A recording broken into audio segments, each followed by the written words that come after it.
What I'm saying, నేను అందుకనే ఒక్క ప్రాంతమే కాకుండా సింగ్ నగర్ కు ప్రారంభమైంది. అక్కడి నుంచి ఇప్పుడు కూడా నీళ్లు పెరుగుతున్నాయి. పెరిగినప్పుడు వల్నరబుల్ ప్లేసెస్ ఎక్కడైతే ఉన్నాయో అవంతా కూడా మీరు చెప్పినట్టు కృష్ణలంక, ఇబ్రహీంపట్నం ఇలాంటి ప్రాంతాలు కూడా వచ్చే ప్రమాదం ఉంది. వచ్చాయి. ఇది ఇంకా రాత్రికి రేపటికి పెరిగే ప్రమాదం ఉంది. అన్నీ కూడా అందుకనే వార్ ఫుటింగ్ లో సర్వశక్తులు వడ్డీ ఏమేం చేయాలో చేయడం కోసం ప్రయత్నం చేస్తున్నాం. అన్ని చర్యలు తీసుకుంటాం.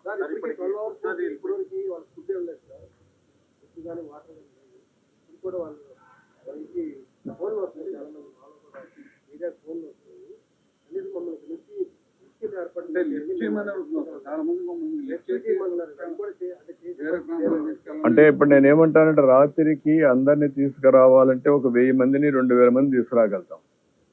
లేకుంటే ఒక 3000 4000 2,76,000 మేము తేలేం. ముందు మనం చేయాల్సింది ఏంటంటే అందరికీ కొన్ని సదుపాయాలు అరేంజ్ చేస్తే ఫస్ట్ ఫ్లోర్ లో సెకండ్ ఫ్లోర్ లో వాళ్ళు ఉంటే రేపు మార్నింగ్ నుంచి ఈ హెలికాప్టర్స్ ఇవన్నీ వచ్చిన తర్వాత ఇప్పుడు కూడా ఎవరైనా అత్యవసరంగా రావాల్సిన చిన్న పిల్లలు, ముసలి వాళ్ళు, లేకుంటే అనారోగ్యంగా ఉండే వాళ్ళని తీసుకొద్దాం. రేపటి నుంచి ఇక్కడ ప్లాన్ చేసి చేస్తాం. ఇప్పటికే 90 దాకా చేశాం.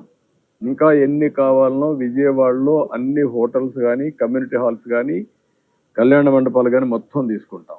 అన్ని తీసుకొని అక్కడ భోజనం పెట్టడం కానీ ఇవన్నీ ఎక్కడ ఏమాత్రం లోటు లేకుండా చేసే బాధ్యత తీసుకుంటాం. ఎన్ని పునరావాస కేంద్రాలు కావాలన్నా అన్ని పెడతాం. Not one, no limitation for that.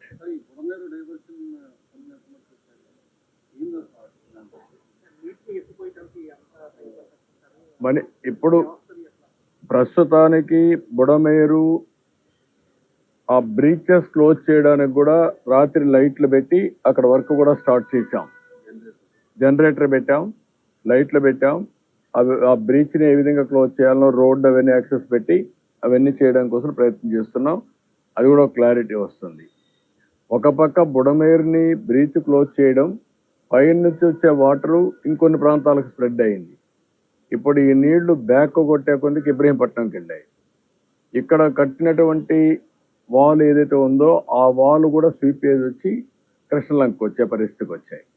ఇవన్నీ కూడా టెక్నికల్ గా అనలైజ్ చేసుకొని ఇవన్నీ పునరావృతం కాకుండా ఉండాలంటే ఏం చేయాలో అవన్నీ భవిష్యత్తుకు తయారు చేసుకుంటాం. కానీ ఫస్ట్ మేము చేయాల్సింది ప్రజల్ని కాపాడడం, వాళ్ళ భద్రతకు భరోసా ఇవ్వడం, వాళ్ళకి ఇమ్మీడియట్ గా రిలీఫ్ ఇవ్వడం, వాళ్ళని సేఫ్ ప్లేస్ లో తీసుకురావడం, వాళ్ళకి జరిగిన నష్టాన్ని భర్తీ చేయడం, ఇవి ప్రధాన లక్ష్యాలు.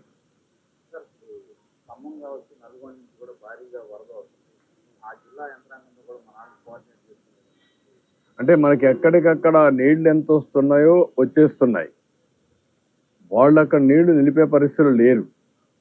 ఎక్కడైతే వర్షం పడిందో ఆ వర్షం అంతా మున్నేరుకు వస్తుంది, లేకపోతే ఇక్కడికి వచ్చే కొద్దికి బుడమేరుకు వచ్చేస్తుంది. అవన్నీ వచ్చేస్తాయి. వచ్చినప్పుడు దాన్ని మనం కూడా శ్రీశైలం, నాగార్జునసాగర్, పులిచింతల ఏమాత్రమైనా హోల్డ్ చేయగలిగితే అవి కూడా ఆలోచిస్తున్నాం. నేను మధ్యాహ్నం కూడా మీకు చెప్పాను, పులిచింతల నుంచి 6 గంటలు ఇక్కడ రావడానికి పడుతుంది. పులిచింతల్లో కొంత వాటర్ కట్ చేశాం. అక్కడ ఇంపౌండ్ చేయగలిగినంత వరకు అక్కడ ఇంపౌండ్ చేస్తున్నాం. కానీ అక్కడ కూడా ఇంపౌండ్ చేయలేనప్పుడు ఆ వాటర్ కంపల్సరీ రావాల్సి వస్తుంది. అదే మరి ఇంటర్మీడియట్ వచ్చేటివన్నీ కూడా మున్నేరు, బుడమేరు ఇవన్నీ కూడా వచ్చే పరిస్థితి వస్తున్నాయి. ఇవన్నీ రాత్రికి మాకు క్లారిటీ వస్తుంది. తగ్గుతుందా ఇంకా పెరుగుతుందా అవర్లీ చూస్తున్నాం. అవర్లీ మీరు చూస్తే 8 o'clock 9,40,000 క్యూసెక్స్ ఉంది. అదే మరిగా ఈరోజు 8 గంటలకు అది ఉంటే 9 గంటలకు 9,72,000 పెరిగింది. అంటే దగ్గర దగ్గర 32,000 క్యూసెక్స్ ఆఫ్ వాటర్ పెరిగింది. సో ఇవన్నీ ఉన్నాయి, అన్ని మానిటర్ చేస్తున్నాం. క్లోజ్గా మానిటర్ చేసి ఎన్ని విధాల ప్రయత్నం చేయాలో అన్ని విధాల ప్రయత్నం చేసి water regulation, flood management, rescue, relief and rehabilitation మొత్తం కూడా ప్లాన్ చేస్తారు. ఉన్నాయి, ఆ ప్రాబ్లమ్స్ కూడా వస్తున్నాయి. దానికి కూడా అందుకే రేపు హెలికాప్టర్స్ అన్ని వస్తే ఎక్కడెక్కడ అవసరమో డిప్లాయ్ చేసుకుంటాం. వాళ్ళకు కూడా ఏమేం చేయాలి అన్ని వర్కౌట్ చేస్తాం.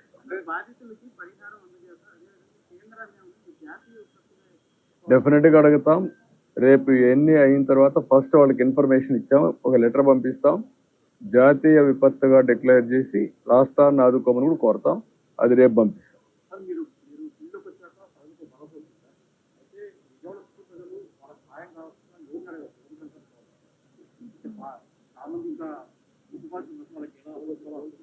అంటే మీ కాల్ సెంటర్ నేను 2 నెంబర్లు పెట్టాము కాల్ సెంటర్.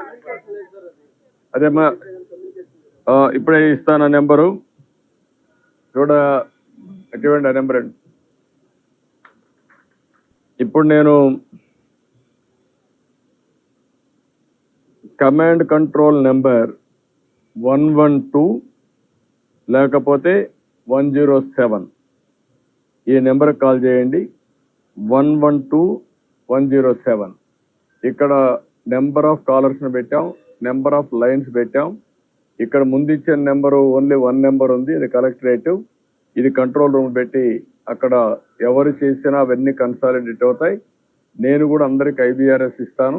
నా పేరుతో ఇది అవుతాను ఒక IVRS తీసి నేను కూడా పంపిస్తున్నా. వాళ్ళు ఇచ్చిన ఫీడ్బ్యాక్ తీసుకుంటా, రెగ్యులర్గా వాళ్ళతో టచ్లో ఉంటా, మీ ద్వారా కూడా తెలియజేస్తా. ఎప్పటికప్పుడు వాళ్ళ ఫీడ్బ్యాక్ కూడా తెలుసుకొని అవసరమైతే మళ్ళీ నాకు కృష్ణలంక ఆ ప్రాంతం కూడా తెప్పించుకుంటాను, ఇబ్రహీంపట్నం తెప్పించుకుంటాను. కాంప్రహెన్సివ్గా ఒక హ్యూమన్లీ ఏమేం పాసిబిలిటీ ఉంటే అన్నీ చేస్తాం. నో క్వశ్చన్ ఆఫ్ కాంప్రమైజ్, ఎక్కడ రాజీ పడే పరిస్థితి లేదు. ఈ అవసరమైతే 3-4 రోజులు మేలుకుంటాం, రాత్రి మగుళ్ళు పనిచేస్తాం. ప్రతి ఒక్కరికి న్యాయం జరిగిన తర్వాత ఇక్కడి నుంచి బయలుదేరాం. ఇప్పుడే వెళ్తాను. ఇది మీ అయినాక మళ్ళా ఆఫీసర్లందరినీ మా సెక్రటరియట్ లో ఉండే సీనియర్ ఆఫీసర్స్ అందరినీ రమ్మన్నా. ఆల్ IAS ఆఫీసర్స్, సెక్రటరీస్ అందరూ, సీనియర్ సెక్రటరీస్ కూడా ఒక్కొక్క సచివాలయం తీసుకుని మానిటర్ చేస్తాం. మేమేదో పెత్తనం చేయడానికి లేదు, మేము ప్రజలకు సేవకులుగా ఉంటాం. వాళ్ళకు న్యాయం జరిగే వరకు ఇక్కడే ఉంటాం. లాస్ట్ టైం కూడా నేను హరికేన్ తుఫాన్ వచ్చినప్పుడు రాజమండ్రిని RDO ఆఫీస్ని సెక్రటరీ చేసుకొని 10 రోజులు అక్కడే ఉన్నా నేను. అదే మరిగా విశాఖపట్నంలో కలెక్టరేట్ని సెక్రటరీగా చేసుకొని అక్కడే ఉన్నా. కష్టాలు వచ్చినప్పుడు ఏమాత్రం కూడా అజాగ్రత్త వహించకుండా పూర్తిగా బాధ్యత తీసుకొని పనిచేస్తాం, అన్ని సెట్ చేస్తాం.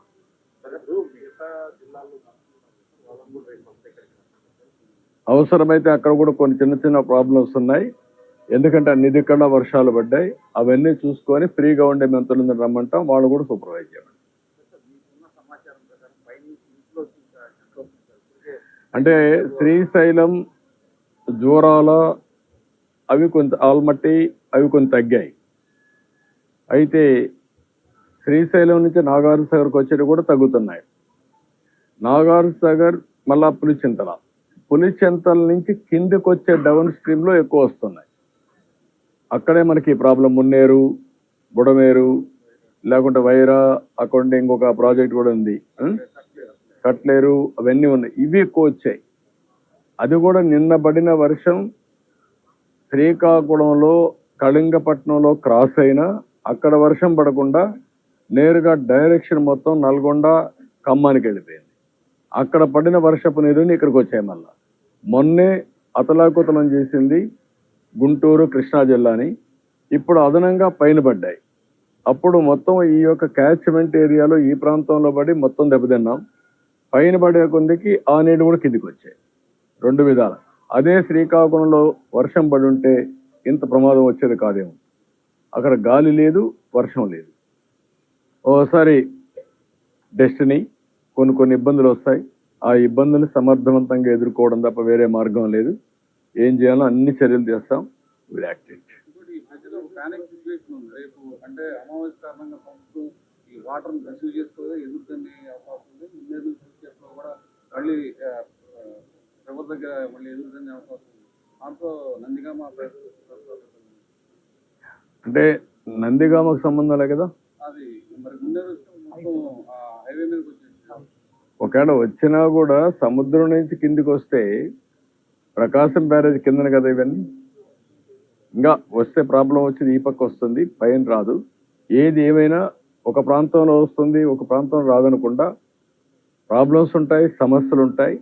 ఆ సమస్యలను అధిగమించడానికి ఏమేం చేయాలో అన్ని చేద్దాం. మేమన్నీ కూడా వాచ్ చేసుకుంటాం. Time to time end to end solutions ఏవైతే ఉన్నాయో మానవత ఎలాంటి తప్పు చేయకుండా మన మనుషులుగా సమర్థవంతంగా నిర్ణయాలు చేసి ఆ సమర్థవంతంగా ఉండే నిర్ణయాలు అమలు చేసి ప్రాణ నష్టాన్ని కాపాడాం. కానీ వాళ్ళ కష్టాలు తగ్గించలేకపోయాం. అదే సమయంలో ఆస్తి కూడా నష్టపోయే పరిస్థితికి వచ్చాం. దీన్ని ఏ విధంగా కాంపన్సేట్ చేయాలో అన్ని ఆలోచించేస్తాం.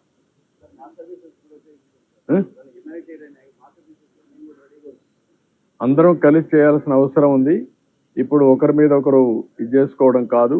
ప్రజలను కూడా అప్పీల్ చేస్తున్నా, దయచేసి అర్థం చేసుకోండి. ఇది ఒక విధంగా మేము వచ్చిన 80 రోజుల్లో ఇది రావడం అనేది మొన్నటి వరకు ఆనందపడ్డాం.